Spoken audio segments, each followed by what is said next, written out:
Hello and welcome back to the finals of the Apex Gaming Invitational RCQ.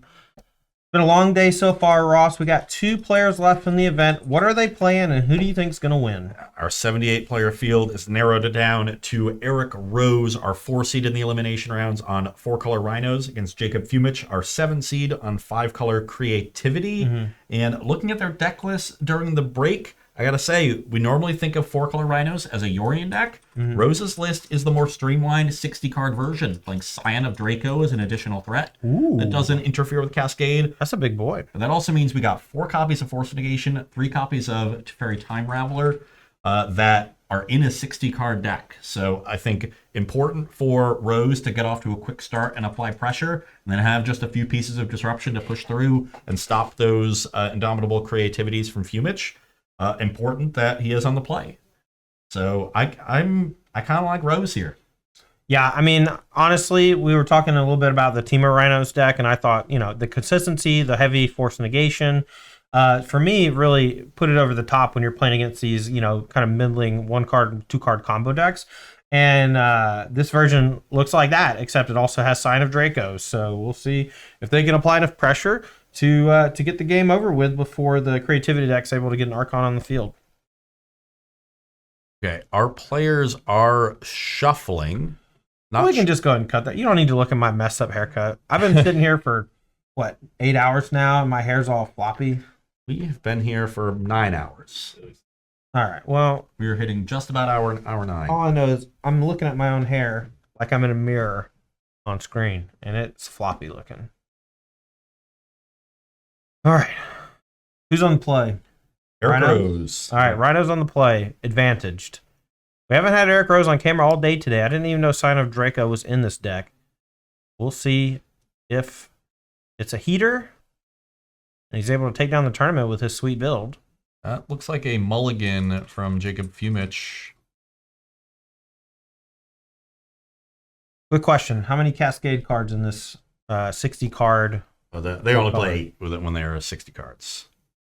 Did I see Eric Rose put a card on the bottom? Yeah, they went to 6. I think they just pre-mulliganed or whatever. Is Fumich going to 5 then? Maybe. Maybe Eric mulliganed while Fumich was AFK.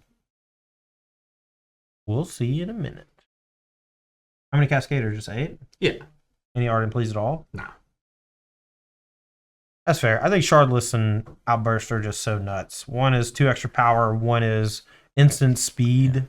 I do kind of like the idea of Teferi bouncing Ardently, though. I might try to sneak 1 in. What if we just played all 12 and cut crap like Bone Crusher Giant?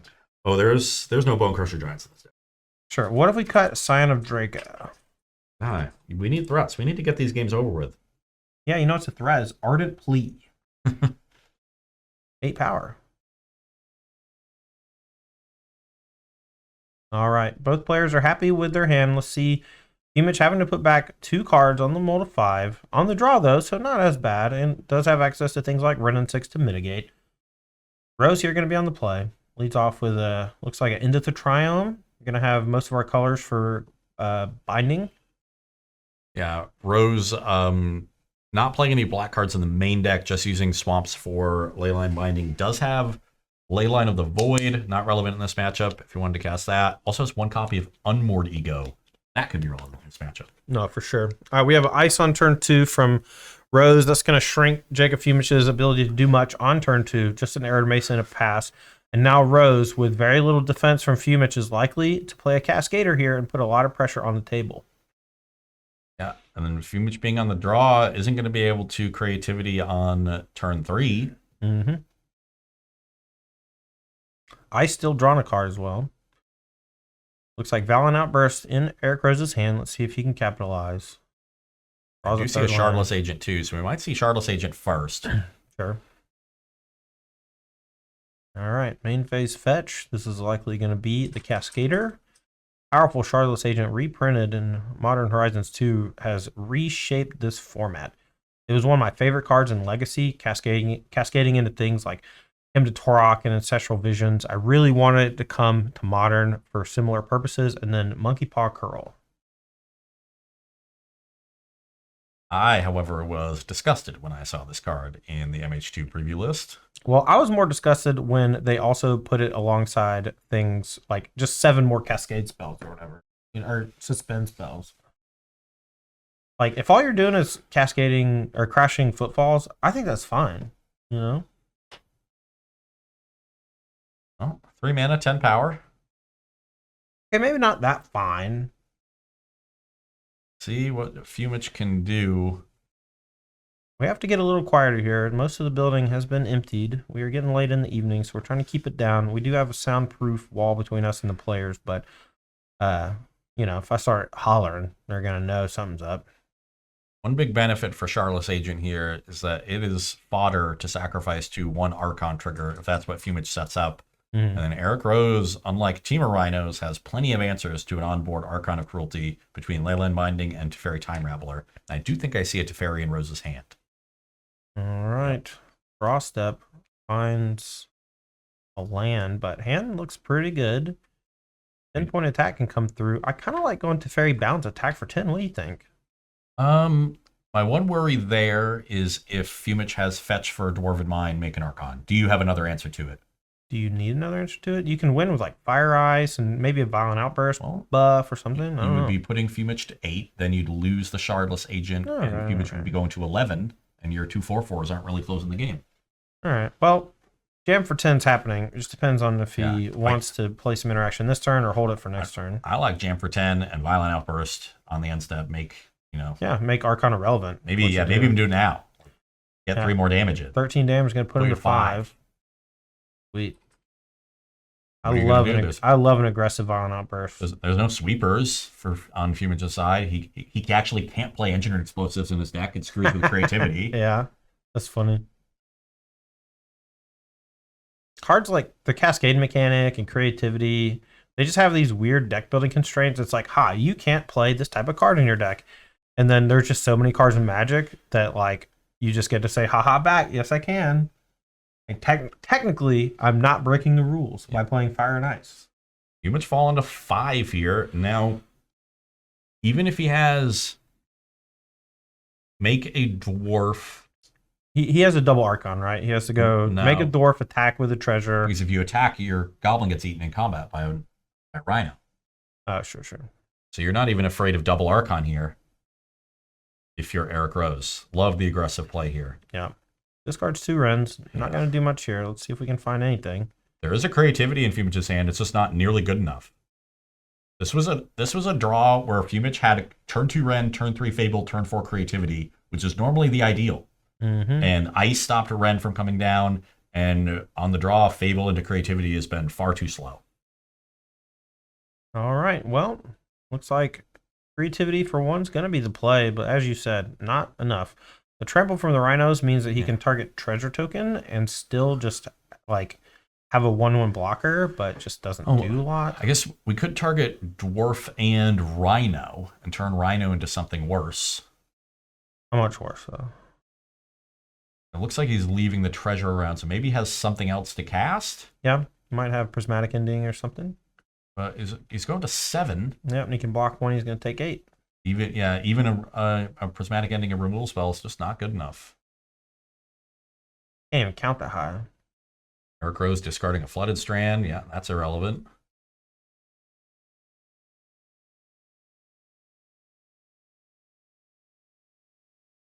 The draws card and packs it in. Okay, game 1 to Eric Rose here in the finals. Really not a close game, just a complete blitz from my man Eric playing this 4-color Rhinos deck. Looks pretty good. Yeah, and we've seen a lot of creativity today, but we have not seen creativity play against decks that can put it under that much early pressure. Yeah. And so when they have time to set up, Archon looks amazing.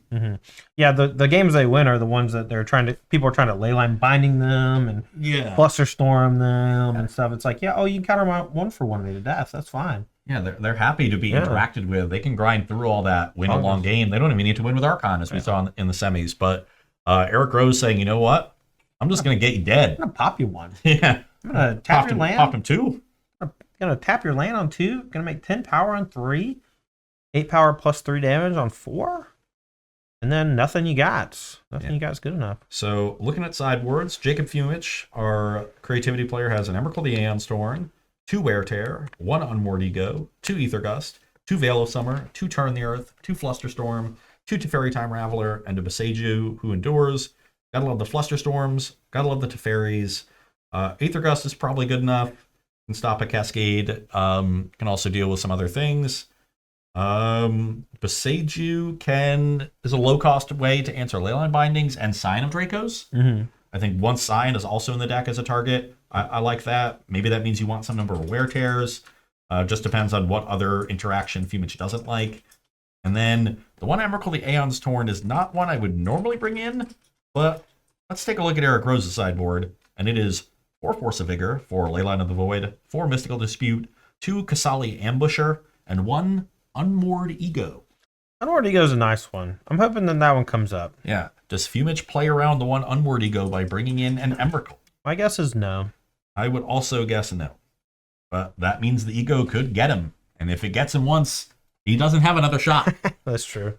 Well, I mean, we've already seen him win a game with, Fables and Dwarf tokens. A bit harder against Rhinos, I think, because they just have so much board presence. But I think in general, can be done. Just seems much more difficult than here. Now, I don't particularly like any of the other 14 sideboard cards from Eric Rose, but does have 2 copies of Dead Gone, these kind of Math Furies and Fire Ices. So maybe it says, okay, I'm okay with having Mystical Dispute in my deck. There's some Teferis on the other side. 3-mana Leak sometimes. And 3-mana Leak might be good enough, So we might see some Mystical Disputes come in. Force of Vigor could answer Fable and Reflections and Treasure tokens in response to a creativity.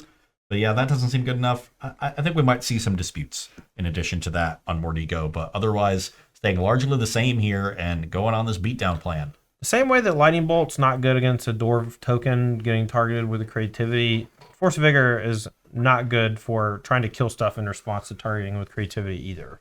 Agreed. It's just a losing proposition. Your deck's sometimes is bottlenecked into doing that because you just don't have the right type of interaction or the right amount of pressure to really hammer them when they're setting up. But and this looks like a mulligan from Fumich, so gonna start on 6 cards, but I do see a red in 6, so is it really a mulligan? Ooh. Oh, it is now. So double mulligan again. Eric Rose kept 7. Looks like a turn 1 suspend of Crashing Footfalls is potentially there, but if those Force of Vigors did come in, it might hold it, use it to pitch. I don't know how long the games are going to go, but I can't imagine that you want to play a game where in this matchup where you have to suspend. Yeah, and there's a couple of Teferis in Fumich's sideboard, and Teferi could stop that in its tracks. Yeah, the Teferi is just so good against the Rhinos decks, but when you have Fire Ice to slow them down a turn, and you have so many force negations in your main deck, it just puts you in a much better spot against decks like this, even if they have cards that are tough to beat. Okay. Doing a bit of an awkward cut here with the cards falling every which way. But well, I think one of them's got busted sleeve, and they're just going to replace, but let's give them a second. Going to require a reshuffle. Yeah.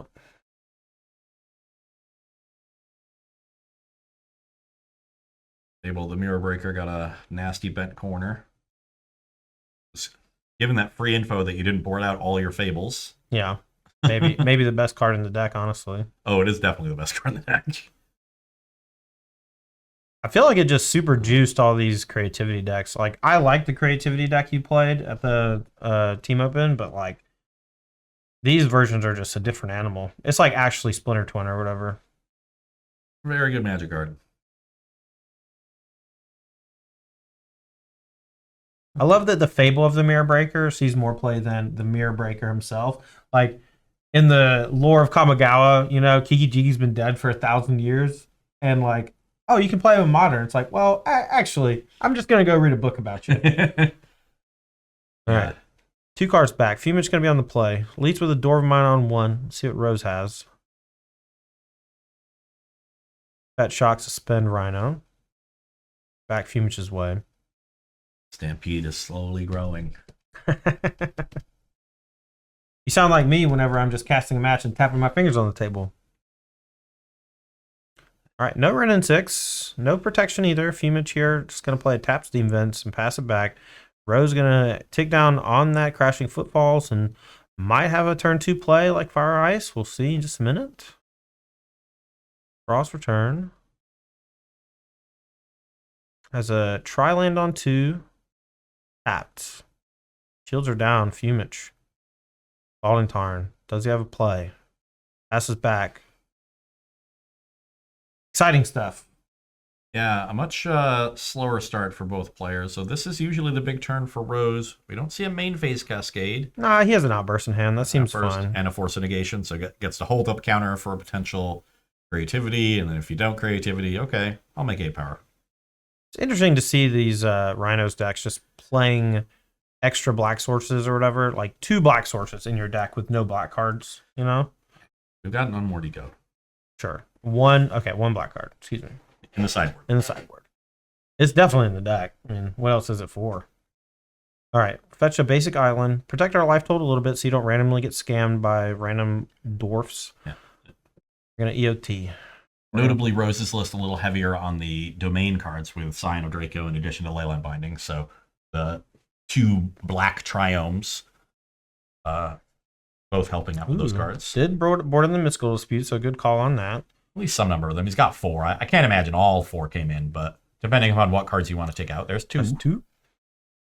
There's 3. Okay, maybe all 4 did. Yeah. Not a lot of dead ones. Yep, There's all 4. Okay. Can't find the footfall. There it is. Gonna make some stuff. You've been saying, let me count how many Mystical Disputes you got. So I know there's not one of those in your hand. Yeah.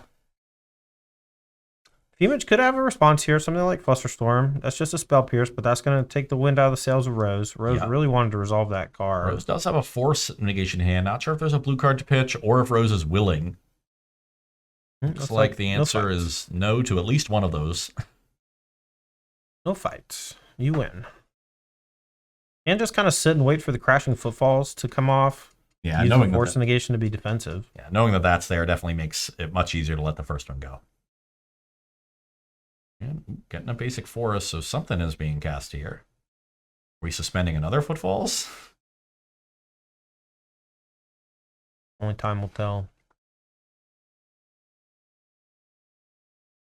You know what they should do? They should ban all fetch lands in every format. I think there's the Unmoored Ego. And the Spell Pierce got baited. Yeah. You got debated.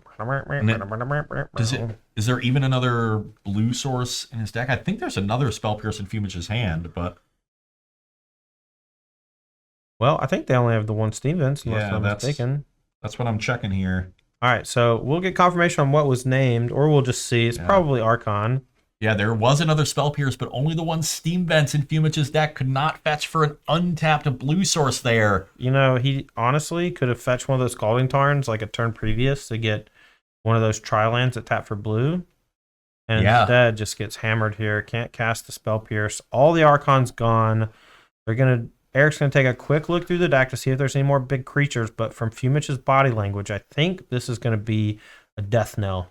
Yeah, and I just... You know, there are matchups where you can grind through and win with, Fables and stuff like that. We saw Fumage win without Archon in the semifinals, so not too long ago. But in this matchup from this spot, when you're on a mulligan to 5, your hand is a dead creativity and a Spell Pierce that isn't going to do a whole lot. Yeah. You're facing down 2 Rhinos next turn. You call it too, man. Unmoored Ego, MVP. We saw... What was the other card? Necromentia was just so good earlier in the tournament, and now Unmoored Ego, very similar card, just dominating this deck. Why would you need more than one? Yeah. The first one does enough. It already won the game. Don't need a second one. That's true. Fumage here. Thinking about conceding and going to get dinner. I know I am. There it is. It's dinner time. Eric Rose, your victor. Unmoored Ego going to take it down. Eric!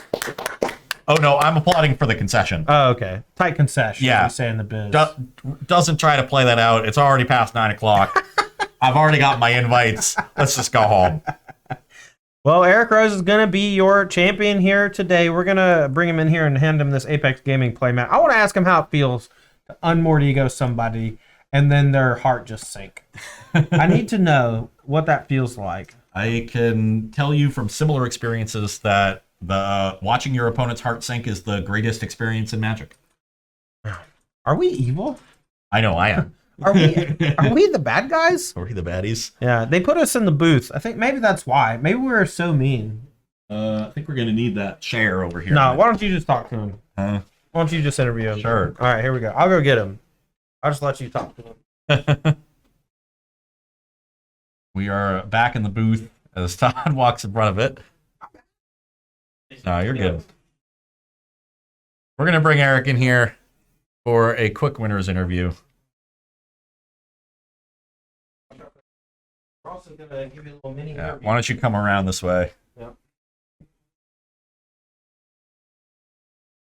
Well, here's your champion of this Apex 1K and Invitational qualifier and Regional Championship qualifier, Eric Rose. Congratulations. This playmat, Sweet. handsome custom playmat, is now yours. So you go in the closet with the rest.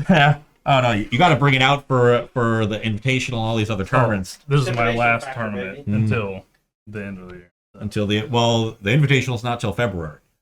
February. All right. Well, Yeah, so you got time to we got a few prepare. months, yeah. So you brought 4-color rhinos here, but notably not a Yorian build of 4-color rhinos. Can you speak at all about the difference between your build and both that and traditional teamer rhinos, and why you chose specifically 60 card but 4 colors? So I played the 4 colors because playline binding, hitting Teferis and chalices is so huge. And I didn't play Yorian because it makes your sideboard so bad. You have no cantrips or way to find your good cards. It also makes shuffling worse. Also makes shuffling way Yeah. worse. I got these small hands, you know? So, Me too. yeah. No, I'm with you. I like your build. I like the Scion of Dracos as an additional threat. Definitely something that a lot of players are going to struggle to answer in this metagame yeah. with a bunch of prismatic endings and lightning bolts hanging around. So I was excited to see your list. We didn't get to see you at all day. Oh, yeah. And we just show you up in the finals, and it's just an easy 2-0. We talked in the booth about the one unmoored ego in your sideboard and how it could come up in this matchup. We knew your opponent did have an Emrakul the Aeon's Torn in his sideboard, elects not to bring it in since unmoored ego is probably not on his Good radar. for me. So what did it feel like when you cast the unmoored ego and Jacob's shoulders kind of slump and he knows that he's kind of done so? Yeah, it's a good time. I wasn't really trying to come and win the tournament today. I just wanted to queue for the things. Well, you queued for not only the Invitational, but also the Regional Championship next year in Anaheim. So congratulations again, and hopefully we will see you in February for another tournament here at Apex Gaming. Oh, yeah. Thank you.